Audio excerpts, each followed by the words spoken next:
का तीसरा दिन है और अब तक की अगर बात करें तो अब तक कोई ठोस बड़ा विधायी कार्य जो है वो संसद के भीतर नहीं हो पाया है। सिर्फ ऑपरेशन सिंदूर पर चर्चा कराने में सत्ता पक्ष को कामयाबी मिली है और सत्ता और विपक्ष दोनों ने उसमें हिस्सा लिया। लोकसभा और राज्यसभा में, लोकसभा में प्रधानमंत्री ने, जबकि राज्यसभा में गृह मंत्री ने इस चर्चा को कंक्लूड किया है।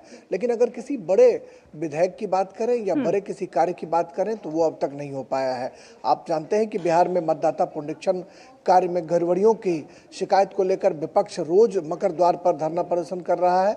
वहीं पर कल राज्यसभा में सीआईएसएफ के प्रवेश को लेकर मल्लिकार्जुन खड़गे जो विपक्ष के नेता हैं, उन्होंने कड़ा ऐतराज जताया कि सीआईएसएफ बिल में आकर विपक्षी सांसदों को रोकने की कोशिश करते हैं।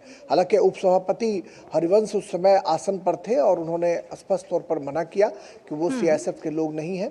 वो जो लोकसभा या राज्यसभा के जो कर्मी हैं वो उनको अंदर प्रवेश मिलती है, सीआईएसएफ के जवान अंदर नहीं होते हैं। लेकिन मल्लिकार्जुन खड़गे लगातार इस बात को लेकर विरोध जता रहे थे कि सीआईएसएफ के लोगों को अंदर प्रवेश कैसे मिली है।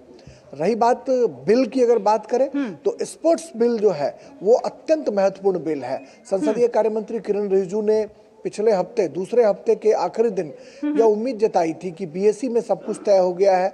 विपक्ष के जो लोग हैं वो बीएसई की बैठकों में इस बात को लेकर सहमति प्रदान कर रहे हैं कि स्पोर्ट्स बिल पर हम चर्चा करेंगे। लेकिन सदन के भीतर आने के बाद उनका रवैया बिल्कुल बदल जाता है। तो इससे कहीं ना कहीं संसदीय कार्य मंत्री के मन में बहुत असंतोष का भाव था। वो स्पष्ट तौर पर यह कह रहे थे कि बीएसई की बैठकों में या लोकसभा स्पीकर या राज्यसभा के उपसभापति के कमरे में जब भी बैठक होती है तब विपक्ष अपनी रजामंदी की मुहर लगाता है, लेकिन सदन के भीतर आकर उनका रवैया बिल्कुल बदल जाता है, जो कहीं ना कहीं असंतोष पैदा करता है। और विपक्ष को ऐसा नहीं करना चाहिए। विपक्ष के लोग सदन के भीतर कुछ बोलते हैं और बाहर आकर सीधा वो पलट जाते हैं। तो ऐसे में सदन की कार्रवाई कैसे चलेगी? आखिर देश के की जो जनता है उनके सवाल संसद के भीतर नहीं उठ पा रहे हैं, तो ये एक बड़ा सवाल जो है वो नहीं उठ पा रहे हैं। स्पोर्ट्स बिल की बात की जाए वो बेहद महत्वपूर्ण है, समुद्री माल वहन विधेयक की बात की जाए वो भी बेहद महत्वपूर्ण है। तमाम बेहद महत्वपूर्ण बिल जो कि जनता से जुड़े हुए हैं, जनता के लिए हैं, लेकिन विपक्ष के सिर्फ हो हल्ले और शोर शराबे की वजह से उन पर बात नहीं हो पा रही है और वो पारित नहीं हो पा रहे हैं। ऐसे में क्या, जिस तरह से एसआईआर का मुद्दा उठा रहे हैं, जब कोई चीज कोर्ट में लंबित है तो ऐसे में क्या उस मुद्दे को सदन में उठाया जा सकता है? देखिए, जो संवैधानिक मामलों के जानकार हैं वो बताते हैं कि सिर्फ कोर्ट में लंबित मामलों की बात ही नहीं है, बात यह भी है सहला कि चुनाव आयोग एक खुद संवैधानिक संस्था है और संवैधानिक संस्थाओं के ऊपर सदन के भीतर चर्चा नहीं हो सकती है, जैसा संसदीय कार्य मंत्री ने उस दिन स्वयं बताया था। और सोमवार को उन्होंने स्पष्ट तौर पर यह भी कहा था कि चूंकि अब विपक्ष मान नहीं रहा है, लिहाजा विधेयकों को पारित कराने की कोशिश सत्ता पक्ष की तरफ से की जाएगी। अब तक सत्ता पक्ष की जो तमाम फ्लोर मैनेजमेंट की जो कोशिशें हैं वो नाकाम रही हैं।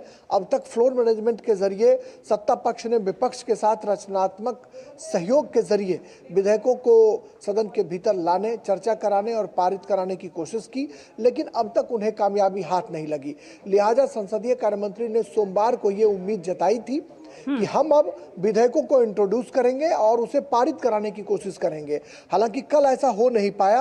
अब आज का दिन बहुत महत्वपूर्ण दिन होगा, इसलिए कि अब संसद की जो हम कह सकते हैं कि जो गाड़ी है वो धीरे धीरे अब आगे बढ़ रही है। 21 अगस्त को अवसान होना है। हालांकि अभी भी 2-3 हफ्ते बचे हुए हैं, लेकिन जो रवैया अब तक है, जो 3 हफ्ते का कामकाज लगभग हंगामे की भेंट चढ़ चुका है, तो ऐसे में हम कह सकते हैं कि सरकार की अब कोशिश जरूर होगी कि वो लटके पड़े जो विधायी कार्य हैं उनको वो समय से निपटाएं। और हो सकता है कि विधेयकों को इंट्रोड्यूस कराकर विपक्ष अगर चर्चा नहीं करेगा तो वो सदन के भीतर इंट्रोड्यूस कराएंगे और उसको पारित करा लेंगे। ऐसा पहले भी होता रहा है कि विपक्ष जब बिल्कुल शोर शराबे पर आमादा हो तो सदन के भीतर विधेयकों को पारित करा लिया जाता है। ये सत्ता पक्ष की मजबूरी भी है। तो अब देखना होगा कि सोमवार को संसदीय कार्य मंत्री ने जो उम्मीद जताई थी वो आज फुल प्रूफ होती है या नहीं, इस पर तमाम लोगों की नजरें रहेंगी। बहरहाल मंगलवार को तो सदन का कामकाज ठीक से चल नहीं पाया। चलिए, निगाहें सभी की बनी रहेंगी कि क्या कुछ आज कामकाज हो पाता है सदन में, किस प्रकार से सुचारू रूप से काम होता है और किस प्रकार से आपसी सहमति बनती है। फिलहाल बहुत धन्यवाद राजेश, हमारे दर्शकों से ये अपडेट साझा करने के लिए।